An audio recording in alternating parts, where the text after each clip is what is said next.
I'm Dr. Julie Schell from Bow Bottom Veterinary Hospital, and today Kingston and I would like to show you how to do a warm saltwater soak. So this is little Kingston. Hi, Kingston. I first kind of train him to like shake a paw, Kingston, shake a paw, and like get him used to kind of having his paws touched. It's good if you have to do like a saltwater soak to his feet or his tail or a dog's ear flap, even any sort of extremity. So it's kind of good to like train them to have like good like touch coordination with their feet. Next, I have a bucket. I usually like to use a clear glass container because it's easy to clean with bleach, and then I filled it with about 5 cups of warm water. I can tell that the water is warm and not too warm because it won't burn myself when I touch my own fingers or the inside of my wrist, kind of like a baby bottle for human babies. And then I always like to use salt that is iodized, and there's quite a few different brands, but it should have the iodine in it. It'll always say iodized.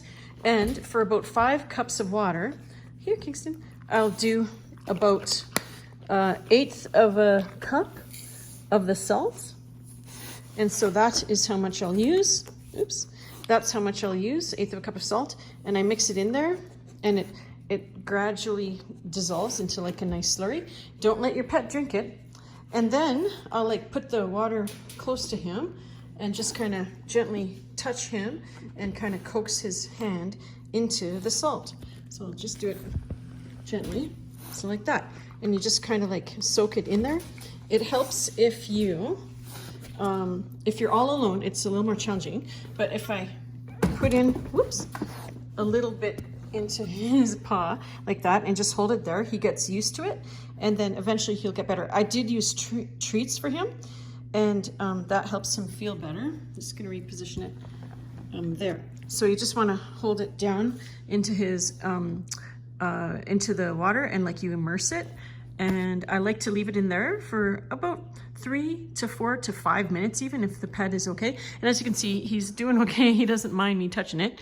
It does work really well to help kill bacteria and disinfect the foot, and it kills yeast as well as gets rid of a lot of dirt and debris, and it allows you to see the foot very well.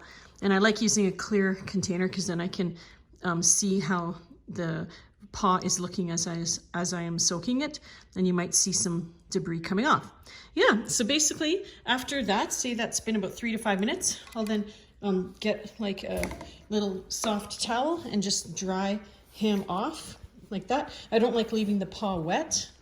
And then definitely you can apply your bandage after that, or sometimes you don't need a bandage. It depends on what your veterinarian recommends. Yeah, so if you have any questions, give us a shout at 403-278-1984, or check out our website at www.bowbottomvet.com. Thank you very much. Good boy, Kingston. Good boy.